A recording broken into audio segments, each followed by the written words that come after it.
જ્યારે યુનિયન આનો વિરોધ કરી રહ્યું છે અને યુનિયનનું કહેવું એમ છે કે આ કાયદો છે એ ઉદ્યોગપતિઓ એટલે નોકરી આપનારાઓને વધુ ફાયદો કરાવશે અને નોકરી કરનારાઓના હક છીનવાઈ જશે।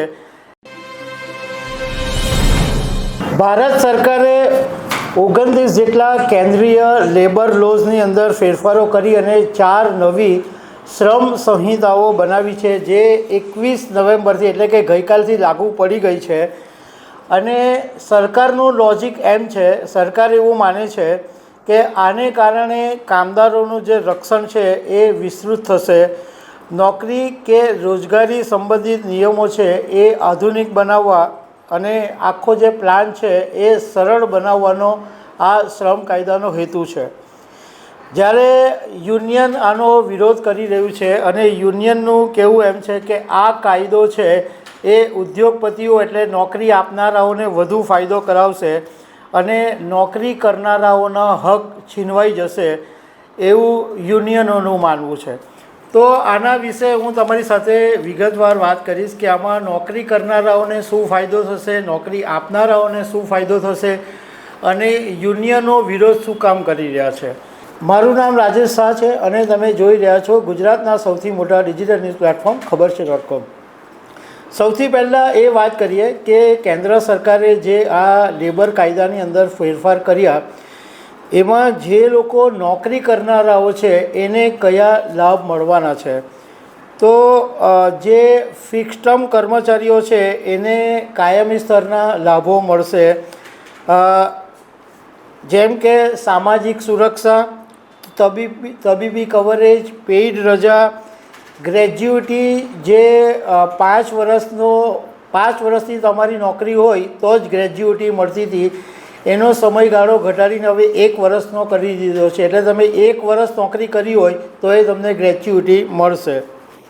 સરકારનું એવું માનવું છે કે આને કારણે કોન્ટ્રાક્ટ લેબર પર વધુ પડતી જે નિર્ભરતા છે એ ઓછી થશે અને સીધી ભરતી છે એને પ્રોત્સાહન મળશે। બીજું કે કામદારોને લઘુત્તમ વેતન મળશે, રાષ્ટ્રીય ફ્લો રેટ સાથે જોડાયેલું જે લઘુત્તમ વેતન હોય એ મળશે, સમયસર પગારની ચૂકવણી કરવી પડશે એવું આ કાયદામાં કીધું છે અને અનઅધિકૃત રીતના કોઈ કપાત નહીં કરવામાં આવે એવું પણ કહેવામાં આવેલું છે।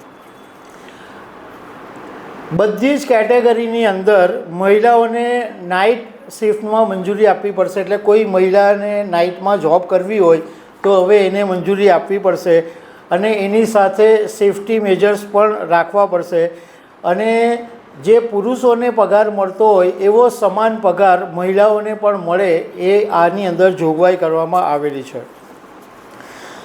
મોટાભાગના જે ક્ષેત્રો છે એમાં કામના કલાક 8થી 12 કલાક રાખવામાં આવ્યા છે અને સપ્તાહના 48 કલાક, એટલે તમે એક દિવસમાં 12 કલાક કામ કરી લીધું તો 4 દિવસ સુધી તમે 48 કલાક કામ કર્યું, મતલબ 4 દિવસ તમારે કામ કરવાનું અને એ પછી જો તમે કામ કરો તો એ ઓવરટાઈમ ગણાશે અને ઓવરટાઈમની અંદર તમારો જે પગાર હોય એનાથી ડબલ પગાર આપવો પડશે અને જરૂર પડશે ત્યાં લેખિત સંમતિ લેવી પડશે। નિકાસ જેવા જે સેક્ટર છે એની અંદર 180 કાર્યકારી દિવસો પછી કામદારોની જે રજા છે એ એક્યુમ્યુલેટ કરવામાં આવશે। બીજું એક મહત્ત્વનું એ બી છે કે દરેક કામદારોને હવે જે માલિક હોય, જે નોકરી રાખનારા હોય એને નિમણૂક પત્ર આપવો પડશે। આનાથી થશે એવું કે એક તો સ્પષ્ટ રોજગાર રેકોર્ડ બનશે, વેતનમાં પારદર્શિતા આવશે, લાભની સરળતા જે છે એ સુનિશ્ચિત થશે અને આ પગલાંથી આઈટી, ટેક્સટાઇલ જેવા ઉદ્યોગોમાં જે કામદારો કામ કરે છે એમની નોકરી વધુ ઔપચારિક અને સિસ્ટમ છે એ વધી સુવ્યવસ્થિત રહેશે એવું માનવામાં આવે છે। આ જે શ્રમ કાયદો નવો બન્યો એમાં પહેલીવાર ગીગ અને પ્લેટફોર્મ કામદારોને કાયદેસર વ્યાખ્યાયિત કરવામાં આવ્યા છે। ગીગ કામદારોનો મતલબ એ છે કે જે લોકો ફ્રીલાન્સિંગ કામ કરતા હોય, પાર્ટ ટાઈમ કામ કરતા હોય અને પ્લેટફોર્મ કામદારોનો મતલબ એ છે કે જેવી રીતના ઈ પ્લેટફોર્મ હોય કે એમેઝોન છે કે ઉબેર છે, એ બધામાં જે કામદારો કામ કરતા હોય એને પ્લેટફોર્મ કામદારો તરીકે ઓળખવામાં આવે છે. આની અંદર એગ્રીગેટર્સ છે, એમણે પોતાની કમાણીના 1 થી 2% એટલે વધુમાં વધુ 5% કલ્યાણ માટે ફાળવવાના રહેશે અને એને આધાર લિંક છે એ બધા રાજ્યોના પોર્ટલની સાથે લિંક થશે. જે જોખમી કારખાનાઓ છે, પ્લાન્ટેશનમાં કામ કરે છે, કોન્ટ્રાક્ટ લેબર છે, ખાણમાં જે લોકો કામ કરે છે, એવા લોકોને વાર્ષિક ધોરણે મફત આરોગ્ય તપાસ કરાવવું ફરજિયાત રહેશે. એમની સલામતી માટે એક સલામતી કમિટી પણ બનાવવી ફરજિયાત રહેશે. ઉદ્યોગમાં સામાજિક સુરક્ષાનો જે નેટવર્ક છે એ વિસ્તાર કરવામાં આવશે એવું પણ કહેવામાં આવ્યું છે. બીજું, હવેથી ડિજિટલ અને મીડિયામાં કામ કરતા જે પત્રકારો છે, ફ્રીલાન્સર છે, ડબિંગ આર્ટિસ્ટ છે, મીડિયામાં કામ કરતા દરેક કર્મચારી છે, એને પણ શ્રમ સુરક્ષા હેઠળ આવરી લેવામાં આવ્યા છે. એનો મતલબ એમ છે કે એમને નિમણૂક પત્ર આપવા પડશે, એમને પગાર સમયસર ચૂકવવા પડશે, એમની નોકરીની સુરક્ષા રાખવી પડશે, કામના કલાકો ફિક્સ રહેશે અને નિયમન કરવામાં આવશે. બીજો જે ફાયદો એ છે કે કોન્ટ્રાક્ટ અને જે સ્થળાંતર કામદારો છે એમને હવે કાયમી કર્મચારીઓ જેટલું જ વેતન મળશે, સરકારી કલ્યાણ યોજનાઓનો લાભ બી મળશે અને તમે સ્થળાંતર કરો તો પણ આ તમારા જે લાભ છે એ ચાલુ રહેશે. પગારની વ્યાખ્યા બદલી નાખવામાં આવી છે. આની અંદર મોંઘવારી ભથ્થું, રિટેનિંગ ભથ્થું આ બધાનો સમાવેશ કરવામાં આવ્યો છે અને પગારની ગણતરી પણ નવી રીતના થશે. એની અંદર HR કન્વેન્સ, ઓવરટાઈમ આ બધું પગારને બદલે એનાઉન્સ તરીકે ગણાશે. અને જો બધી વસ્તુઓ એટલે તમારું ઓવરટાઈમ, HR કન્વેન્સ 50% કરતાં વધી જાય છે તો વધારાની જે રકમ છે એ પગારની અંદર જ ગણવામાં આવશે. આનાથી ગ્રેજ્યુઇટી, PF, ESI જેવા જે સામાજિક સુરક્ષાના યોગદાન છે એમાં નોકરીદાતા એટલે જે માલિકો છે એની પર ભારણ આવશે, એટલે એની જવાબદારી વધશે. આ તો થયા કામદારોને જે નોકરી કરે છે એમના માટેના ફાયદા. હવે જે લોકો નોકરી આપે છે એટલે જે માલિકો છે એમને ફાયદા એ થવાના છે કે હવે અનેક નોંધણી, લાઇસન્સ અને રિટર્નને બદલે એક જ નોંધણી, એક જ લાઇસન્સ અને એક જ રિટર્ન ભરવાનું રહેશે. એટલે જે પ્રોસેસ છે એ એકદમ સરળ બની જશે.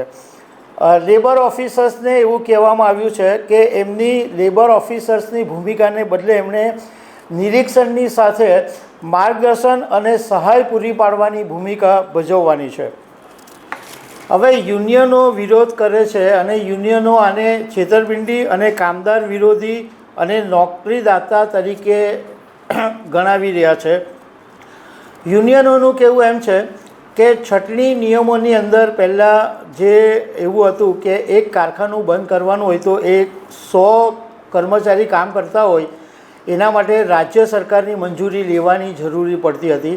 હવે આ સંખ્યા વધારીને 300 કરી દેવામાં આવી છે. એટલે 300 કર્મચારીઓ કામ કરતા હોય અને જો એ બંધ કરવાનું હોય કારખાનું તો એના માટે રાજ્ય સરકારની પરવાનગી લેવામાં આવશે. તો યુનિયનનું માનવું એમ છે કે આને કારણે હાયર એન્ડ ફાયરની નીતિ સરળ બનશે અને કામદારોની જે રક્ષણ છે એની અંદર ઘટાડો થશે. બીજું કે યુનિયનોનું કહેવું એમ છે કે એક નિયમ એવો લાવવામાં આવ્યો કે કુલ કામદારોના 51% સભ્ય યુનિયનના હોય તો જ એ યુનિયન માન્ય ગણાશે. તો યુનિયનોનું માનવું એમ છે કે આને કારણે દેશભરના જે યુનિયનો છે એ નબળા પડી જશે. બીજો એક નિયમ યુનિયનો માટે એ લાવવામાં આવ્યો છે કે નોટિસ વગર હડતાલ પાડી નહીં શકાશે. એટલે નોટિસ વગર હડતાલ પર પ્રતિબંધ છે.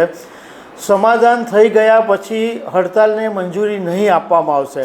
એટલે આ નિયમનો પણ યુનિયનો વિરોધ કરી રહ્યા છે. યુનિયનનું કહેવું એમ છે કે કોઈને કોન્ટ્રાક્ટ પર નોકરીએ રાખ્યા પછી તેમને કાયમી કરવામાં આવે તો નોટિસ વિના છૂટા કરી શકાય છે અને તેમને કાઢી મૂક્યા પછી એમને જે વળતર મળે એ પણ નથી મળતું. એટલે કોન્ટ્રાક્ટ લેબરની જે પ્રથા છે એને વધારે વેગ મળશે. આ તો થઈ યુનિયનની વાત, પરંતુ મુખ્ય મુદ્દો એ છે કે લોકોના મનની અંદર એક સવાલ છે કે સરકારે આ શ્રમ કાયદા બનાવ્યા, બહુ સારી વાત છે, ઘણા જે નિયમો છે તો બહુ સારા દેખાઈ રહ્યા છે, પરંતુ એનો અમલ કેવી રીતના થશે એ એક મોટો સવાલ છે. કારણ કે જે ખાનગી લોકો રોજગારી આપે છે, જે કંપનીઓ છે, એ આ બધા નિયમો ઘોડીને પી જ જવાના છે. પ્રોફેશનલ્સ છે કે નાના જે લોકો દુકાનો કે ઓફિસીસ ચલાવે છે, એ બધા નિયમો પાડશે કે નહીં પાડશે એ જોવા માટે સરકાર પાસે એટલું માનવબળ છે ખરું, એટલા માણસો છે, એટલા અધિકારીઓ છે. આજની તારીખે ડાયમંડ ઇન્ડસ્ટ્રીઝની અંદર ઘણા બધા કારખાનાઓમાં હજારો કામદાર રત્ન કલાકારો કામ કરે છે, પરંતુ કોઈનો રેકોર્ડ નથી હોતો. તો કોણ ચેક કરવા જાય છે કે આ અહીંયા નોકરી કરે છે, કાયમી છે? તો ચલો, તમે કાયદા તો બહુ સરસ બનાવ્યા છે, પરંતુ એનો અમલ થશે એ જરૂર છે. બીજું કે મહિલાઓ માટેની બધી સેફટીની વાત કરી છે, પરંતુ મહિલા રાત્રે જશે, એને રસ્તામાં કોઈ થશે તો એ બધું એનું નિયમન કોણ કરશે? એ સેફટી કંપની રાખે જ નથી રાખતું, એ કોણ ચેક કરશે? તો આ બધા ઘણા બધા મુદ્દાઓ છે, પણ જે છે તે હવે કામદારોને સારો ફાયદો થાય એવી આશા રાખીએ. તો દર્શક મિત્રો, આવી અનેક વાતો સાથે અમે તમને મળતા રહીશું. Thank you very much.